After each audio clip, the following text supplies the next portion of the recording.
Hello student, हम पढ़ रहे थे हमारी पाठ्य पुस्तक ज्ञानोदय कक्षा 5 का 20वां अध्याय, जिसका नाम था गुरु द्रोण।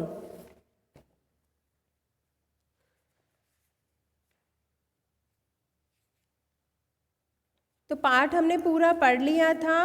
उसके बाद में हम अपनी बुक एक्टिविटी करेंगे और प्रश्नोत्तर करेंगे।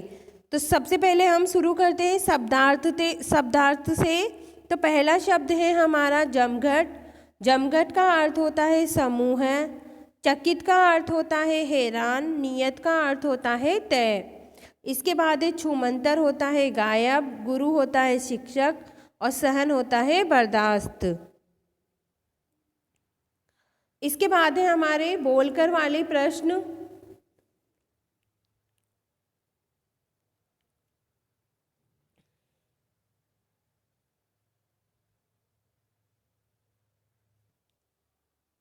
पहला प्रश्न है गेंद से खेलने वाले बच्चे कौन थे। तो गेंद से खेलने वाले बच्चे थे पांडव और कौरव। दूसरा प्रश्न है कुएं से गेंद निकालने वाला व्यक्ति कौन था। तो बच्चों, आप लोग तो सब जानते हैं कि बॉल किसने निकाली थी, द्रोणाचार्य ने निकाली थी। गुरु द्रोणाचार्य ने क्या पाठ पढ़ाया। तो गुरु द्रोणाचार्य ने पाठ पढ़ाया क्रोध मत करो। गुरु द्रोणाचार्य ने युधिष्ठिर पर डंडे क्यों बरसाए। तो गुरु द्रोणाचार्य ने युधिष्ठिर पर डंडे इसलिए बरसाए क्योंकि उन्हें पाठ याद नहीं हो रहा था। उसके बाद निम्नलिखित प्रश्नों के उत्तर दीजिए। ये प्रश्न आपको आपकी जो नोटबुक है उसमें करने हैं। पहला प्रश्न है गुरु द्रोणाचार्य ने किस प्रकार गेंद को कुएं से निकाला। तो गुरु द्रोणाचार्य ने गेंद पर बाण मारा। पहला बाण गेंद में जा लगा, दूसरा बाण छूटा वह पहले बाण के अंतिम छोर पर जा लगा और दोनों बाण जुड़ गए। इसी प्रकार तीसरा बाण दूसरे के साथ, चौथा तीसरे के साथ और पांचवा चौथे के साथ जुड़ते चले गए और अंतिम बाण कुएं के ऊपर तक आ पहुंचा। इस प्रकार उन्होंने गेंद को कुएं से बाहर निकाला।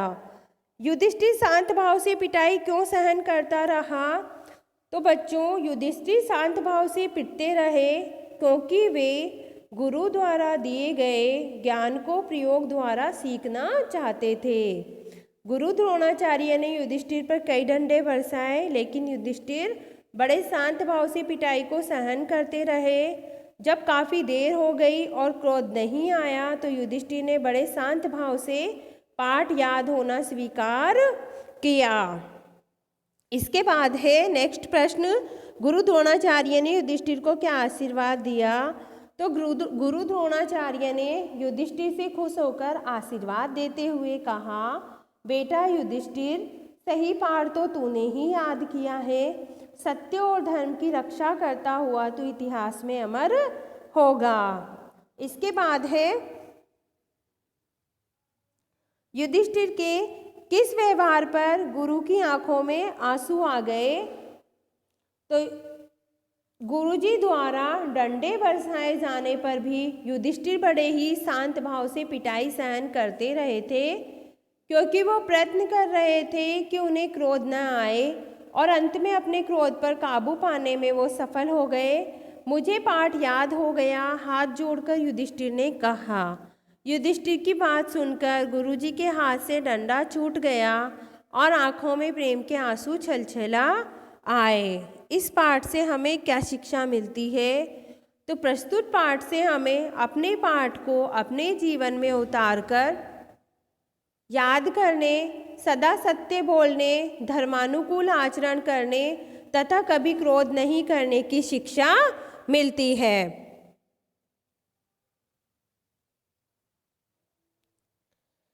तो बच्चों, इसके बाद हमारी नेक्स्ट एक्टिविटी है सही उत्तर पर सही का निशान लगाओ।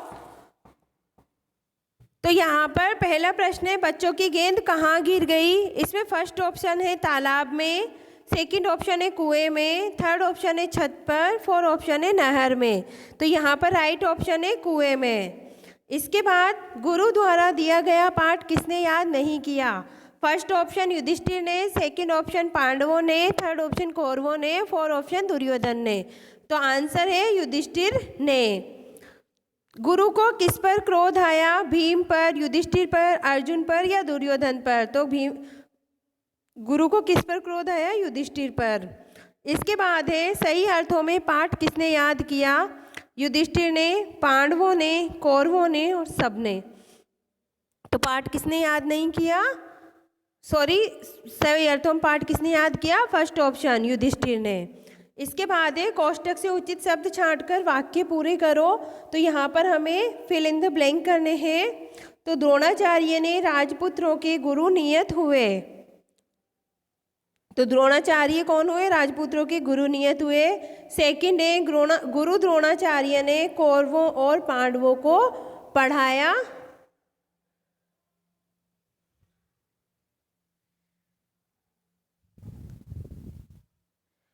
गुरु द्रोणाचार्य कौरवों और पांडवों को पढ़ाया करते थे। यहाँ पे ने नहीं आएगा। गुरु द्रोणाचार्य कौरवों और पांडवों को पढ़ाया करते थे। गुरु द्रोण ने युधिष्ठिर को अपने गले से लगा लिया। युधिष्ठिर क्रोध पर काबू पाने में सफल हो गया। संसार का प्रत्येक महापुरुष आदर्शों को जीवन में अपनाकर ही महान बना है।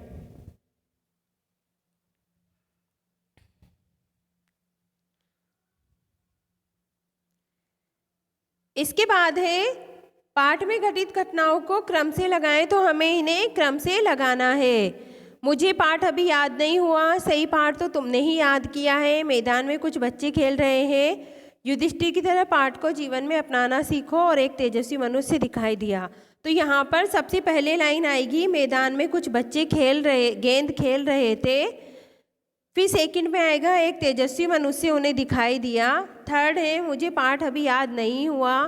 फोर है, सही पाठ तो तुमने ही याद किया है। और पांचवी लाइन है, युधिष्ठिर की तरह पाठ को जीवन में अपनाना सीखो। इसके बाद है हमारे लैंग्वेज वाले जो ग्रामर वाला टॉपिक है वो।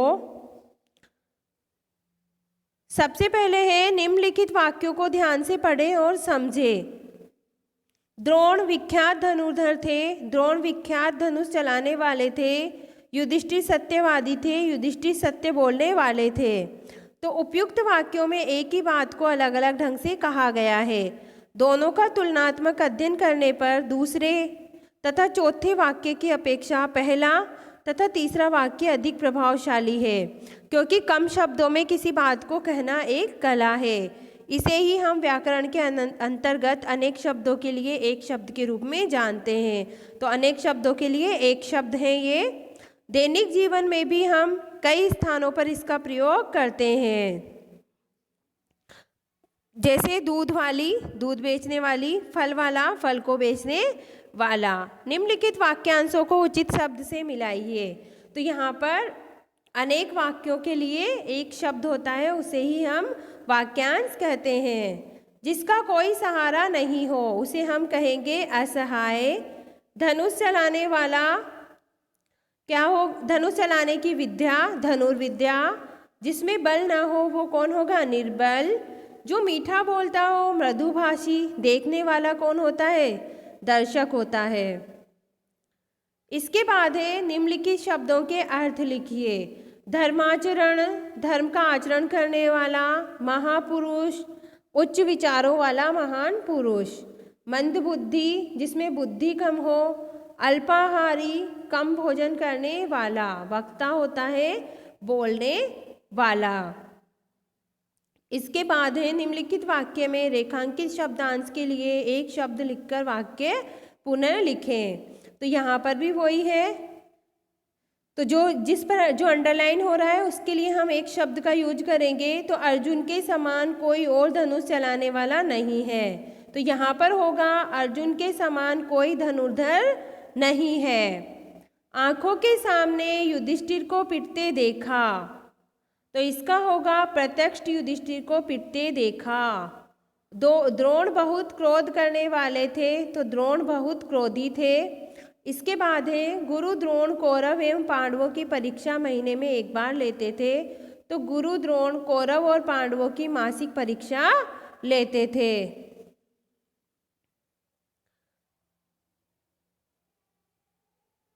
तो बच्चों आज का अध्याय हम यहीं समाप्त करते हैं। Okay bye student, have a nice day.